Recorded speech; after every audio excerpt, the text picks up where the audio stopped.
ঝটিকা সফরে দেওঘর এসেছিলাম। আর আজকে দেওঘরে মেন সিটি থেকে বেরিয়ে একটু দূরে যাব সাইট সিনের জন্য, উশ্রী ফলস দেখতে। গাড়ি এসে গেছে আমাদের, জার্নি স্টার্ট করবো এবার আমরা। এই গাড়ি এসে গেছে আমাদের, আমরা এখান থেকে স্টার্ট করবো। আর এই দাদা উনি আমাদের আজকে নিয়ে যাচ্ছেন ঘোরানোর জন্য। কতক্ষণ লাগবে দাদা এখান থেকে উশ্রী যেতে? 2 ঘন্টা লেগে যাবে। 2 ঘন্টা? আচ্ছা।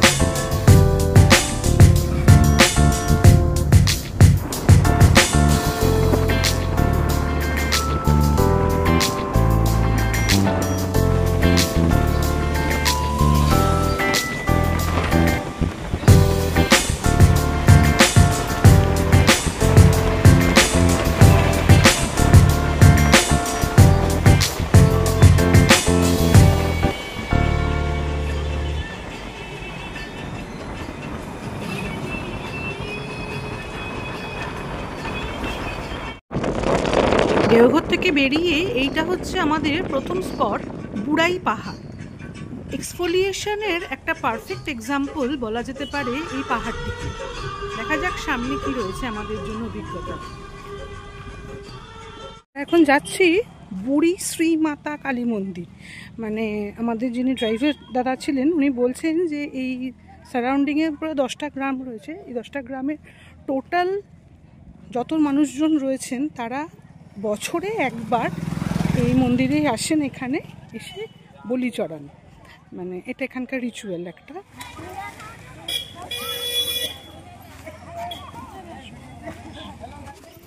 চারদিকটা টিলার মতন পাহাড় দিয়ে ঘেরা, মাঝখানে এরকম একটা ছোট্ট লেক। আর এই পাড়ে এই বসেছে পসরা নিয়ে পুজো দেওয়ার জন্য। খুব সুন্দর, একদম পুরো লোকাল এখানকার যে একদম অথেন্টিক ফ্লেভারটা এখানে পাই আমরা। তো অনেক সামনে সিঁড়ি দিয়ে উঠে মন্দিরে ঢুকতে হবে আমাদের। আর রাস্তায় আমরা দেখলাম পুজোর সামগ্রী সব বিক্রি হচ্ছে। গিয়েই আমরা যেটা পাবো সেটা হচ্ছে বুড়ি শ্রী মাতা মন্দির, কালী মন্দির। বলি দেওয়ার ব্যবস্থাও রয়েছে, আমরা এখানটা দেখছি বলির জায়গা রয়েছে। লোকাল মানুষজন এসেছেন পুজো দেওয়ার জন্য। এটা এখানকার রিচুয়াল এদের।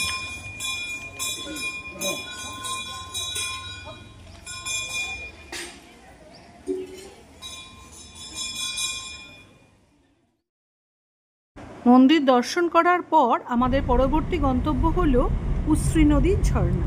এখান থেকে মোটামুটি আমাদের সময় লাগবে প্রায় 40 থেকে 45 মিনিট মতন। চলুন, আমরা এসে গেছি উশ্রী নদীর ঝর্ণা দেখতে। সহজপাঠের সেই বিখ্যাত আমাদের যে পড়ার ছোটোবেলার স্মৃতি, উশ্রী নদীর ঝর্ণা দেখতে যাব। এখান থেকে দেখতে পাচ্ছি ঝর্ণাটা মানে সাংঘাতিক ফোর্সে। কাছে গিয়ে কোনো কথা বলার জায়গা থাকবে না, শোনাও যাবে না। এখানে যা বলার বলে দিচ্ছি। এরপর আমরা এখন শুধু ভিডিওটা শুধু দেখব।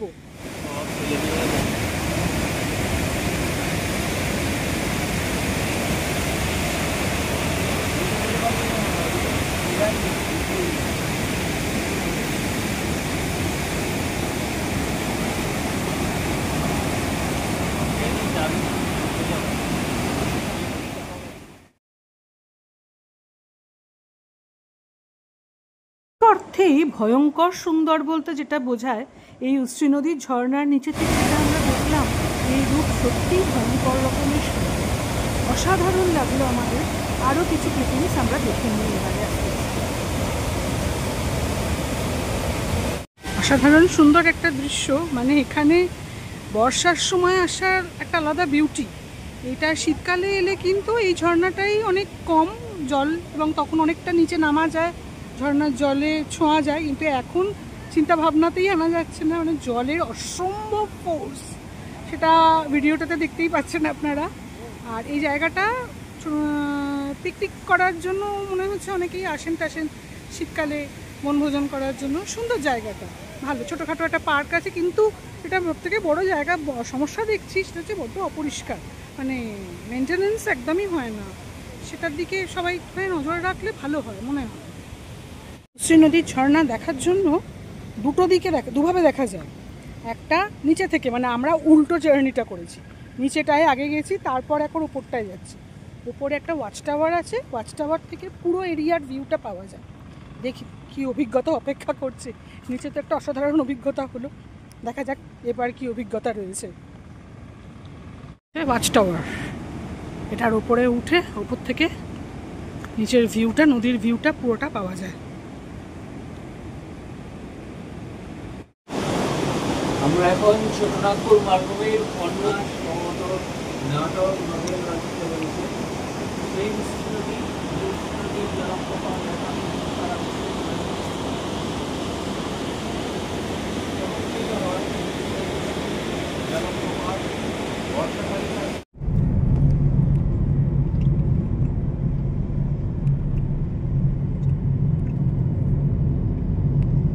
ওয়াচ টাওয়ারের ওপর থেকে উশ্রী নদীর যে রূপ আমরা দেখলাম, শান্ত, সেই রূপ দেখার পর সত্যিই মনে হচ্ছিল যে উপর থেকে যেটা খুব শান্তভাবে দেখা যায়, তাকে যদি আমরা খুব কাছ থেকে দেখি, অর্থাৎ নিচ থেকে যখন দেখলাম তার যে ভয়ঙ্কর রূপটা দেখলাম, সত্যিই অদ্ভুত লাগলো।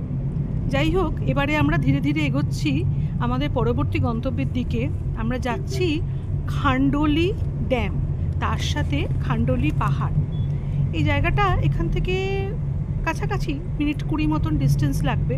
দেখে আমরা এবারে দেওঘর ব্যাক করার সময় উশ্রী নদীর ফলস থেকে ওই 20 কিলোমিটার মতন ডিস্টেন্সে আমরা আর একটা স্পটে এসেছি।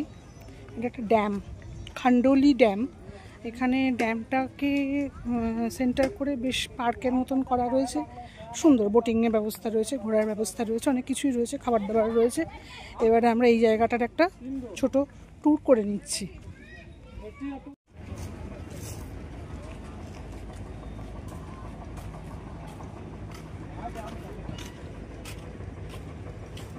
হলো খান্ডোলি ড্যাম। বেশ অনেকটা এরিয়া নিয়ে, অনেকটা বিস্তীর্ণ এরিয়া নিয়ে এই ড্যামটা। এখানে বোটিং করার ব্যবস্থাও রয়েছে, যদিও আমরা সকালবেলা যখন এসেছি দুপুরের সময় এখানে বোটিংয়ের কোনো ব্যবস্থা নেই, সব বন্ধ রয়েছে। কিন্তু জায়গাটা খুব সুন্দর, সারাউন্ডিং পার্ক। এই পার্কটাতে আমরা ঢুকতে পারিনি। আর ওই হচ্ছে খান্ডোলি পাহাড়।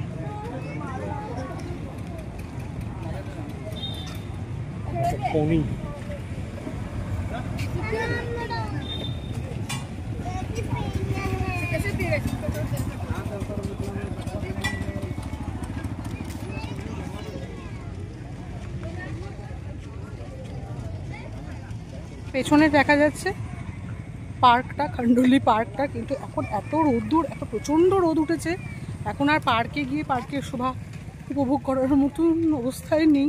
সুতরাং বাইরে থেকেই ঘুরে দেখিয়ে দিলাম। জায়গাটা খুব সুন্দর। ড্যামটাকে বেস করে মেন এরিয়াটা। শীতকালে প্রচণ্ড ভিড় হয়। এখানকার দোকানদার যারা বলছেন যে শীতকালে এখানে তিল ধারণের জায়গা থাকে না। বুঝতেই পারছি, আজকে শনিবার এমনি, আর এখানে রাখি পূর্ণিমার ভিড়টাও রয়েছে। সুতরাং প্রচুর মানুষজন এসছে, খাওয়া দাওয়ার ভালো ব্যবস্থা রয়েছে। পার্কের এন্ট্রি ফি দেখলাম 14 টাকা করে রয়েছে এন্ট্রি ফি। আর বাকি ওই দিকটাতে, ড্যামের দিকটাতে কিছু এন্ট্রি ফি লাগছে না। বোটিং আছে, সবই আছে, কিন্তু এখন দুপুরবেলা কিচ্ছু নেই, সব বন্ধ। ব্যাস, আমাদের গাড়ি এসে গেছে সামনে। আর নয়, মোটামুটি ট্যুর শেষের পথে। এবারে আমরা দেওঘরের দিকে আবার রওনা দিচ্ছি।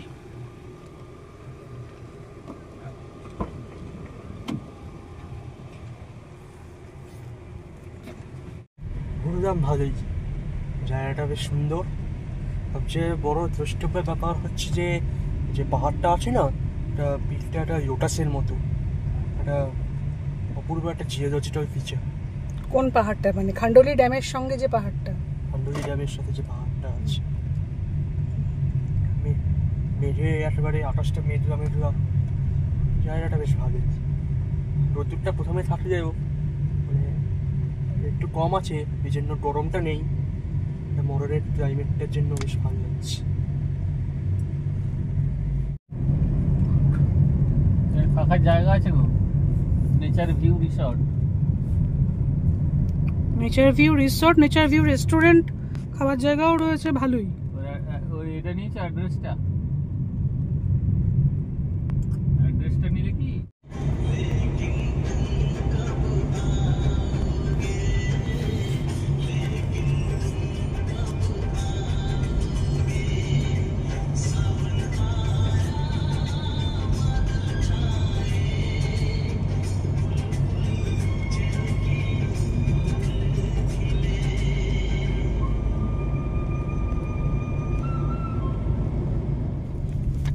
তাহলে এই ছিল আমাদের ছোট্ট ট্যুর।